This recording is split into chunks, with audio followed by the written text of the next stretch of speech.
I also am an aquaponics farmer, and I'll explain kind of what that is, but I want to just give you a little bit of background on that. In the year 2000, my neighbor and I got together in the shop one night, had a few beers, and decided we were going to try aquaculture.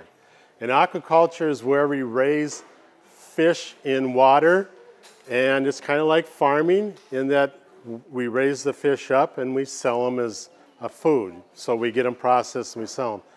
So we started with 1,000 walleyes in our tanks and 2,000 perch in the tanks. And that was in my shop. Right away we found out that we had fish dying, and that really concerned me because it cost me some money to get those fish, and then I didn't want to see fish die. So we had water quality testing done, and we found we were really high in something called ammonia. Ammonia is a form of nitrogen. And so what I needed to do was to band-aid the situation was to dump out some water, right, and pour some fresh water in to get that concentration down. Well, pretty soon I was doing that all the time. Every day I would dump 10% of my water out, and I'd bring in 10% fresh water. Well, I had two 1,000-gallon tanks, so that's 200 gallons a day I was dumping and refreshing with that. Well, at some point in time, I just said, that's really too expensive to do. And I was looking on the internet, and I came up with this operation or process called aquaponics. And aquaponics is where you have fish in your system for aquaculture, but you also have plants in your system. And when we raise plants in the form that we're raising, it's called hydroponics. We're not raising it in a soil. So there's no soil there for plants to get their nutrients. There's no soil there for plants to hold themselves up.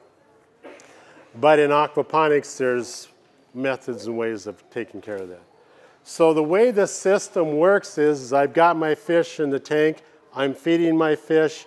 I have a pump in there. The water's pumping that dirty fish water out, and it's pumping it to the plants for those plants to then use as nutrient. But there's one step missing, and that is your microbes and your bacteria in your system. And so the microbes and the bacteria are that active part of your system that are breaking that waste down.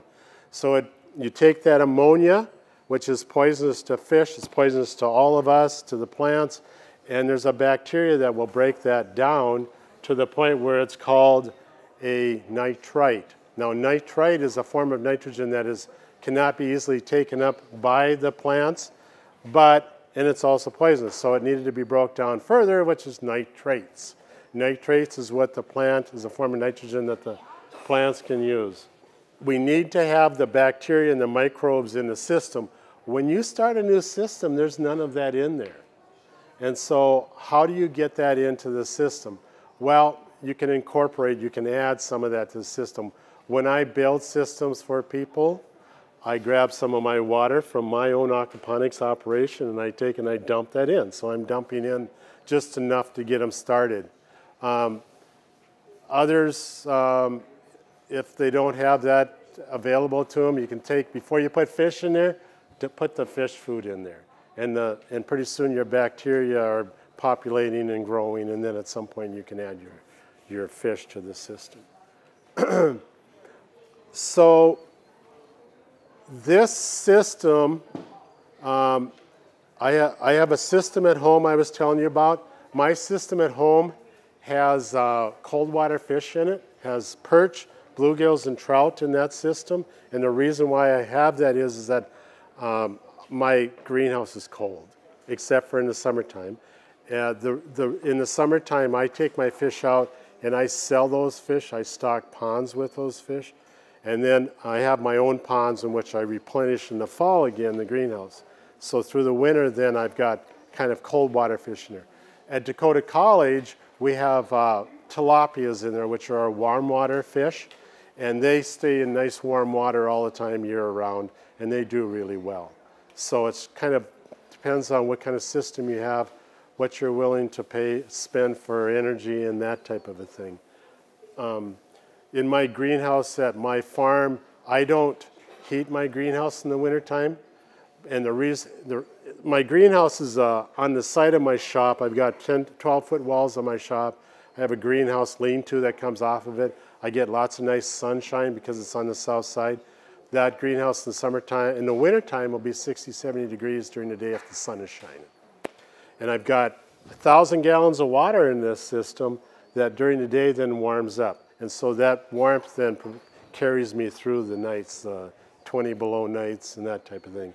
I do have some supplemental heat that I occasionally use, but I don't very often. Probably 2 or 3 times during the winter I need to use some heat.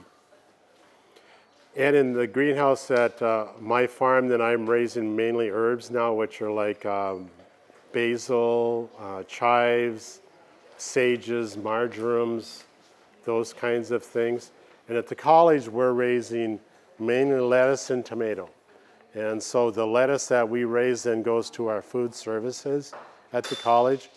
The tomatoes never leave the greenhouse because we find that students love tomatoes after their first year. First year they don't necessarily like them, but by the second year they're grabbing them, and they never leave the greenhouse as a tomato. So it's working relatively well for us. Did I answer your questions? That's really kind of brief. What are some questions that we would have? Yes. So you're saying the nutrients to raise like the lettuce comes from the fish wastewater? Yes. I do not add anything to the system as far as nutrients other than the fish feed.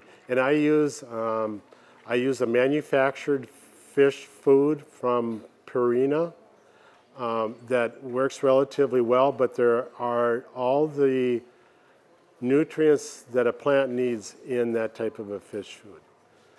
There are some situations where your fish, your water may tie up some of your nutrients. I don't know if you saw that, but he put a chart up there, had the various nutrients and then the pH levels. Well, some nutrients are tied up at that pH level of 8, and that's what's happened with some of my situations. But I've never added any nutrients. I don't plan on adding nutrients.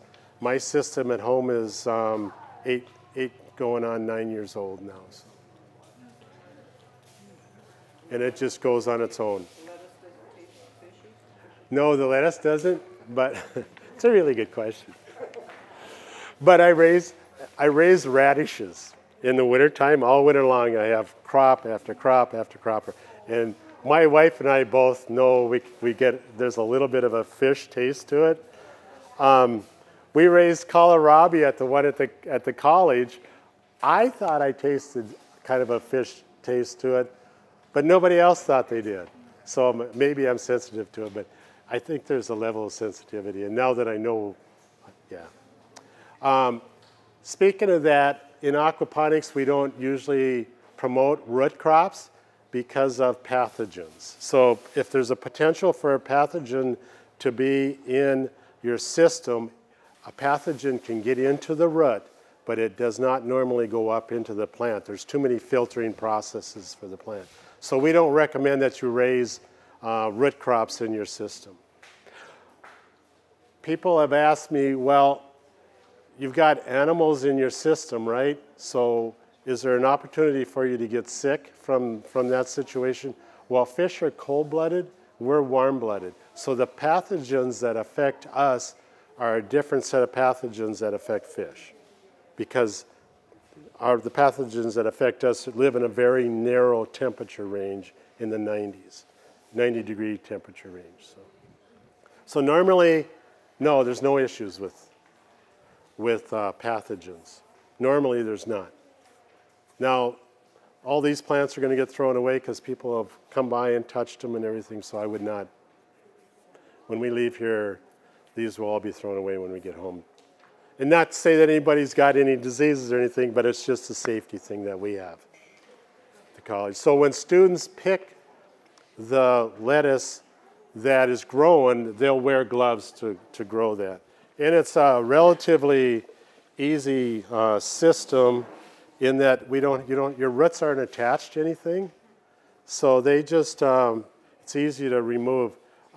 We use a rock wool type substrate with that, and it's grown in these 10 by 20 trays called flats that horticulture people use. And the rock wool comes that size of the tray, but in cubes. And right in the middle of each cube is a little dimple. We put the seed in there, we water the rock wool, and the plants will start from that. Then we break that cube away, and then we'll insert it into our aquaponics system.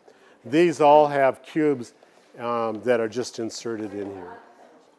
Lights are usually necessary in North Dakota in the wintertime.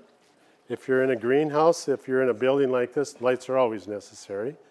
So there are certain units of light that are required depending on the type of plant. Lettuce is kind of on the low end of light requirements. It'll do relatively well. 2 lights in the rainbow. There's the blues and there's the reds. Those are the type that create photosynthesis or spark photosynthesis. The blues tend to be more on the vegetative end of it, where you've got plants that you want to grow, put out leaves, you give it more blue light. If you want plants to go into the fruiting end of it, then you would give them more red light. LEDs are really good types of light to do that. Most other lights are very broad spectrum type of lights. We use on our lettuce at Dakota College, we use quite a bit of red, and the reason for that is we get that darkness in the greens from the red light. We also get some red color into our lettuces, which makes it more appealing for the individual that's eating the lettuce. So there's ways you work that to help promote your business too, with lights. I'll just give you a little idea from a production standpoint. We have a 10 by 40, a 10 foot wide by 40 foot long bench, which would probably be from here to that wall, I would guess, and almost. And then it's 10 feet wide, and we raise about 12,000 lettuce plants a year on that during the school year. And that goes to Sodexo. And fish, fish are kind of like the mechanical part of making things work. The fish, the tilapias that we have on the campus, when they get to the right size, we have a fish and salad picnic at the college with the students. And then the fish that I have at my farm, I stock people's ponds with them.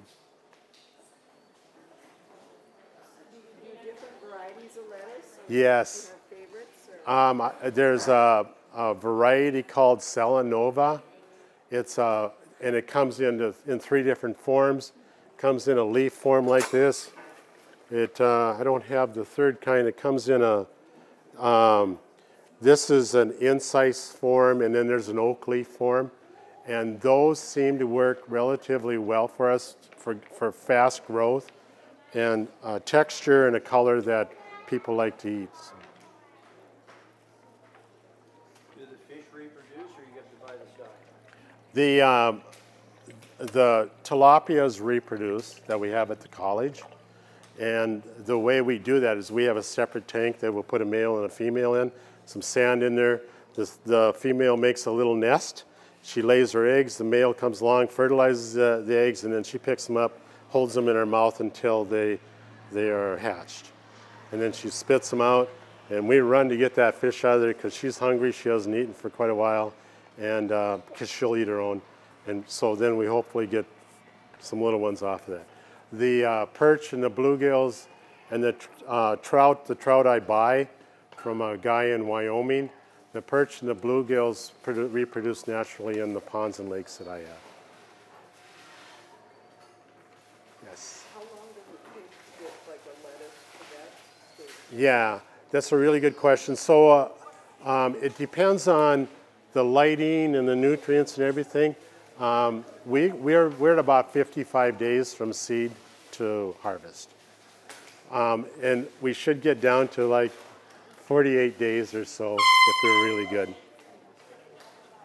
How long for the fish to be mature? So the tilapias, it takes about 10 months for them to mature. Bluegills about 3 to 4 years. Perch about 16 to 18 months. And trout about 12 to 13 months. To the point where they're plate size.